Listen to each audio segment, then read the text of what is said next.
చైతన్యరథం ప్రేక్షకులకు వీక్షకులకు అభిమానులకు స్వాగతం నమస్కారం. రాష్ట్ర బీసీ సంక్షేమ శాఖ మంత్రి సవిత వెల్లడి. తొలుత 104 హాస్టళ్లలో ఎస్ఆర్ శంకరన్ రిసోర్సెస్ సెంటర్లు విడతల వారీగా అన్ని హాస్టళ్లలో ఏర్పాటు. బీసీ విద్యార్థుల అభ్యున్నతే సీఎం చంద్రబాబు లక్ష్యం. జగన్ పాలనలో బీసీ విద్యార్థులకు దగా. మోపిదేవి బీసీ హాస్టల్లో ఎస్ఆర్ శంకరన్ రిసోర్స్ సెంటర్ను ఎమ్మెల్యే మండలి బుద్ధప్రసాద్తో కలిసి ప్రారంభించిన మంత్రి. బీసీ హాస్టల్ విద్యార్థులకు అధునాతన సాంకేతిక విద్య అందించడమే సీఎం చంద్రబాబు లక్ష్యమని రాష్ట్ర బీసీ సంక్షేమ శాఖ మంత్రి ఎస్ సవిత తెలిపారు. కృష్ణా జిల్లా మోపిదేవి బీసీ బాలుర హాస్టల్లో ఎస్ఆర్ శంకరన్ రిసోర్స్ సెంటర్ను ఎమ్మెల్యే మండలి బుద్ధప్రసాద్తో కలిసి మంత్రి సవిత సోమవారం ప్రారంభించారు. ఈ సందర్భంగా నిర్వహించిన సభలో ఆమె మాట్లాడుతూ ప్రైవేట్ కార్పొరేట్ పాఠశాలలకు ధీటుగా బీసీ హాస్టళ్లను అభివృద్ధి చేస్తున్నామన్నారు. ఇందులో భాగంగా బీసీ హాస్టల్లో చదువుకునే పేద పిల్లలకు సాంకేతిక విద్యను అందుబాటులోకి తీసుకొచ్చామన్నారు. రాష్ట్ర వ్యాప్తంగా 1110 బీసీ హాస్టళ్లు ఉన్నాయన్నారు. వాటిలో తొలి విడతగా 104 బీసీ హాస్టల్లో 2 కోట్ల వ్యయంతో ఎస్ఆర్ శంకరన్ రిసోర్స్ సెంటర్లు ఏర్పాటు చేస్తున్నామన్నారు. మిగిలిన హాస్టల్లోనూ విడతల వారీగా ఈ రిసోర్స్ సెంటర్లు ఏర్పాటు చేయబోతున్నామన్నారు. ఎస్ఆర్ శంకరన్ రిసోర్స్ సెంటర్ కోసం హాస్టళ్లలో అధునాతన హంగులతో డిజిటల్ రూమ్ రూపొందించామన్నారు. ఈ సెంటర్ల ద్వారా విద్యార్థుల్లో ఆంగ్ల భాషా నైపుణ్యం, సాఫ్ట్ స్కిల్స్ అభివృద్ధి చెందుతాయన్నారు. కమ్యూనిటీ స్కిల్స్ పెంచేలా శిక్షణ ఇస్తామన్నారు. ఎస్ఆర్ శంకరన్ రిసోర్స్ సెంటర్లో ఇంటరాక్టివ్ ఫ్లాట్ ప్యానెల్ ఏర్పాటు చేస్తున్నామన్నారు.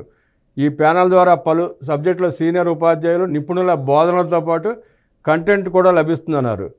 సబ్జెక్టుల వారీగా తమ సంశయాలను విద్యార్థులే స్వయంగా నివృత్తి చేసుకోవచ్చని మంత్రి సవిత తెలిపారు. హాస్టల్ అభివృద్ధికి నిధుల వెల్లువ.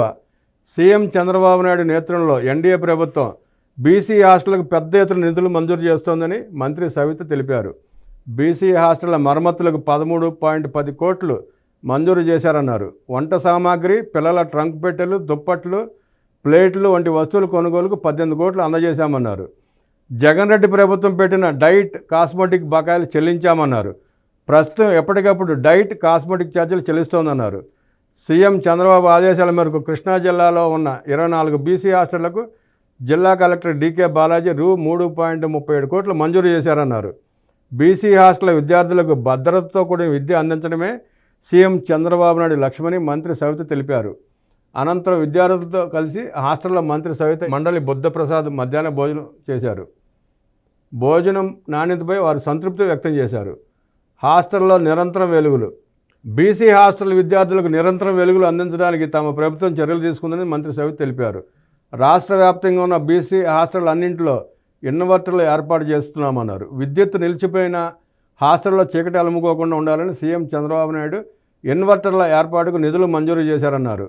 దీంతోపాటు హాస్టల్ విద్యార్థుల భద్రతకు సీసీ కెమెరాలు కూడా ఏర్పాటు చేయబోతున్నామన్నారు.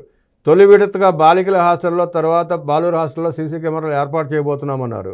ఎమ్మెల్యే మండలి బుద్ధప్రసాద్ మాట్లాడుతూ జగన్ పాలనలో బీసీ హాస్టళ్లు పట్టించుకున్న పాపాన పోలేదన్నారు. సకాలంలో డైట్ బిల్లులు రాకపోవడంతో విద్యార్థులు అద్దాకులతో అలమణించారన్నారు. చంద్రబాబు నాయుడు అధికారంలోకి రాగానే బీసీ హాస్టళ్లకు నిధులు మంజూరు చేశారని కొనియాడారు.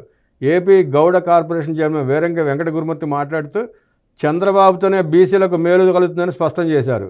అంతకుముందు బీసీ హాస్టల్కు వచ్చిన మంత్రి సవిత హాస్టల్ సిబ్బంది, విద్యార్థులు ఘనస్వాగతం పలికారు. ఎమ్మెల్యే మండల బుద్ధప్రసాద్తో కలిసి హాస్టల్లో మంత్రి సవిత కలిగి తిరిగారు. వంటగది, మరుగుదొడ్లు, విశ్రాంతి గదులు, హాస్టల్ పరిసరాలు పరిశీలించారు. హాస్టల్ నిర్వహణపై సంతృప్తి వ్యక్తం చేశారు. ఆకట్టుకున్న విద్యార్థి ఇంగ్లీష్ స్పీచ్.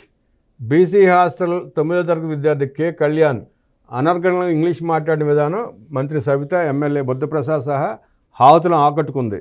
తనను పరిచయం చేసుకుంటూ రాష్ట్రాభివృద్ధికి సీఎం చంద్రబాబు చేసిన కృషిని విద్యార్థి చక్కటి ఆంగ్లంలో వివరించాడు. అనంతరం విద్యార్థి కళ్యాణ్ను మంత్రి సవిత అభినందించారు. ఈ కార్యక్రమంలో బీసీ సంక్షేమ శాఖ డైరెక్టర్ మల్లికార్జునరావు తదితరులు పాల్గొన్నారు. జగన్ పాలనలో బీసీ విద్యార్థులకు దగా. అనంతరం నిర్వహించిన విలేకరుల సమావేశంలో మంత్రి సవిత మాట్లాడుతూ 5 ఏళ్ల జగన్ రెడ్డి పాలనలో బీసీ హాస్టల్ విద్యార్థులు రోడ్డున పడ్డారని ఆవేదన వ్యక్తం చేశారు. నా బీసీలు అంటూనే వెనకబడిన తరగతులను బీసీ జగన్ రెడ్డి మోసం చేశాడన్నారు. డైట్ బిల్లులు కూడా చెల్లించకుండా హాస్టల్ విద్యార్థులను ఇబ్బందులు పాలు చేశారన్నాడు. చివరకు హాస్టల్ మరమ్మతులకు కూడా నిధులు మంజూరు చేయలేదన్నారు. దీంతో హాస్టల్లో పాడైపోయిన బల్బులు కూడా వేసుకోలేని పరిస్థితి నెలకొందన్నారు. సీఎం చంద్రబాబు నాయుడు నేతృత్వంలో ఎన్డీఏ ప్రభుత్వం అధికారంలో రాగానే హాస్టల్ విద్యార్థులకు బకాయి పడిన డైట్ బిల్లు మంజూరు చేశామన్నారు. హాస్టల్లో మరమ్మతులు నిధులు విడుదల చేశామన్నారు. అట్టడుగు వర్గాల అభ్యున్నతికి కృషి చేయండి. వాల్మీకి బోయ కార్పొరేషన్ నూతన కార్యవర్గ సభ్యులకు విప్ కాలువ సూచన. వెనుకబడ్డ వాల్మీకి బోయ సామాజిక వర్గాల అభ్యున్నతికి కృషి చేయాలని రాష్ట్ర వాల్మీకి బోయ కార్పొరేషన్ నూతన కార్యవర్గ సభ్యులకు ప్రభుత్వ విప్ రాయదుర్గం ఎమ్మెల్యే కాలువ శ్రీనివాసు సూచించారు. విజయవాడలోని వెనుకబడ్డ తరగతుల సంక్షేమ భవనంలో సోమవారం వాల్మీకి బోయ కురుబ రాష్ట్ర కార్పొరేషన్ నూతన కార్యవర్గ సభ్యులచే కాలువ ప్రమాణ స్వీకారం చేయించారు. ఈ సందర్భంగా ఆయన మాట్లాడుతూ సమాజంలో వాల్మీకి బోయలు కడు పేదరికంలో దుర్భరమైన జీవితాన్ని అనుభవిస్తున్నారని ఆవేదన వ్యక్తం చేశారు.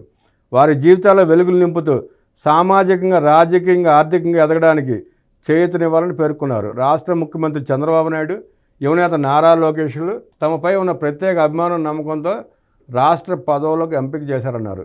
సభ్యులందరూ తమ విధుల పట్ల అంకితభావంతో పనిచేసి మనపై ఉంచిన నమ్మకాన్ని తప్పక నిలబెట్టాలన్నారు. వాల్మీకి బోయ సామాజిక వర్గాన్ని ఎస్టీ జాబితాలో చేర్చాలనే దశాబ్దాల ప్రతిపాదనపై చంద్రబాబు నాయకత్వంలోని గత టీడీపీ ప్రభుత్వంలోనే రాష్ట్ర అసెంబ్లీ తీర్మానం చేసి కేంద్రానికి నివేదించారని గుర్తు చేశారు. ఆ తర్వాత అధికారంలోకి వచ్చిన జగన్ రెడ్డి ప్రభుత్వం ప్రాంతాల వారీగా చిచ్చుపెట్టి ఈ ప్రతిపాదన తొక్కిపెట్టిందని విమర్శించారు.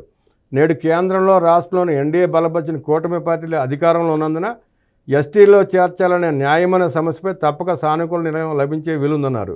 సభ్యులు ఈ ప్రతిపాదన ముందుకు తీసుకెళ్లి సఫలీకృతమయ్యేలా చేస్తారని ఆశాభావం వ్యక్తం చేశారు.